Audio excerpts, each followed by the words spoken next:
Yeah, this is Zeus. Zeus is a really fantastic 510D mixed route on the right side of the Little England Wall. The landmark is a lightning bolt crack, and then up above that are 8 bolts on a crimpy face. In my opinion, it's best approached by trident. Then you don't have to hike on up around the dam and then up what is usually the descent from trident if you want to avoid knocking rocks down on people after climbing it. It's quite a fun route. This is my on-site go. The gear beta in Mountain Project is pretty spot on. However, I would say either the Yep. number 5 is mandatory to make you comfortable or bring 2 4s. So I placed a number 4, then got up, and my next piece I thought would be a 3. It looked close to a 3, but it was too wide and it was basically worthless. It was psychological just to be able to stand up on some good feet and bump it up to where it really did fit quite nicely. So bring that 5 or bring 2 number 4s. You'll definitely make yourself super duper happy. I used a number 1 after that. That was really nice. I then used a point 4 and then a point 3. You might be able to place the point 5 before that if you really want to super duper sew it up. You probably could even use a point 2, but it's not really necessary. If you've got the point 4 and the point 3 next to one another, like I ended up doing, as you see in just a minute or two, the move where you stand up onto the lightning bolt, it's pretty solid. You'll feel really solid and well protected. It's not really problematic at all, I would say. But if you do want to bring that point 2, you can, and then that way you don't have to move the point 3 like I did up a little higher. And again, not to belabor the point, but there is that number 3 cam, and it is basically fully expanded except for like partially on 2 lobes. It's just kind of hanging in there as a Christmas tree ornament, not really doing anything. I was really surprised at actually how moderate the upper face went. I had heard stories of whipping off of bolts up there and it being super thin, it being a little bit crispy, so some flakes had actually ripped off. I do believe that if you did try to stick to the left side of the bolts, you're going to be pushing it probably up above the 10D range. You're going to be kind of in an 11A, almost 11B range. For the first 3 or so bolts, I stuck pretty close to the bolt line, if not on the bolts, veering only slightly right here and then probably after bolt 4, maybe bolt 5, I did venture out a little further to the right where it's a little chunkier, but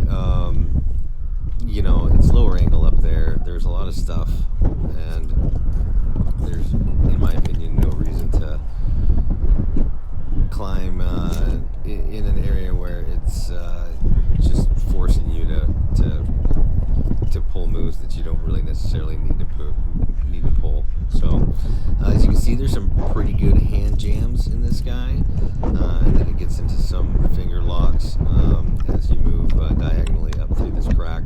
It's really fun. You don't really get a lot of fun crack climbing here in Queen Creek, this is a good little adventure. Plus the position is really awesome. I mean, you're high up there. It's nice and airy. There was a decent little breeze as well today. This was Easter Sunday, and it was predicted to be as high as 30 miles an hour. I had been here the weekend before when I was doing the Mangler, and it really truly was in that 20 to 30 mile hour range at certain points, which was a little annoying because it would actually blow you off the route. Up here it was maybe 10 with an occasional gust up to 15 at the most, and that was only when we were actually climbing Trident and approaching it. It was whipping around a little when we walked over, but as soon as I got like onto the route itself, it was sheltered from the wind. There was enough to keep me cooled off, but not so much that it was really super annoying. It was actually nice and fun. I like a little air movement actually while I'm climbing. It's adds to the variety. So this should give you some of the gear beta and an idea of what that crack is like. I did knock a chunk or two off of my right foot there. I think you can hear it. My belayer, she kind of did a little kind of thing. There's where I threw in that 0.4. I probably should have extended this one, but it is a little bit tough spot. It's probably where maybe the 5.8 is in this first portion. And again, obviously after that I put in that 0.3 and then stood up. I tried to grab the arete outright thinking, oh, maybe there's a big hold out there and I'll just kind of use the crack on with my left hand and the arete with my right and kind of go up the face. As it turned out, there's a better sequence with kind of a undercling, crimpy side pole right around the crack near where I put that cam, and then a good crimp on the left, which again that allowed me to stand up and put my feet there on the lightning bolt itself, and then get around to a really good rest where I readjusted my 0.3 as far as adding a longer sling to it, so it wasn't giving me so much road drag. So I hope you guys have a little more knowledge on what this is like, and it's given you maybe some confidence just to go for yourself. I do agree with what the Mountain Project guys said. It is only 5.8 in this trad section. You're not pulling down on 5.10 moves or anything like that in this crack. It's pretty moderate, pretty fun. So if your crack climbing and trad skills aren't in the 10 range, don't worry about it. You'll be able to get it. Just keep a cool head and keep plugging away in the gear. As you can see right here, this is a pretty good rest. It's a sloping ledge, but it's a pretty good ledge.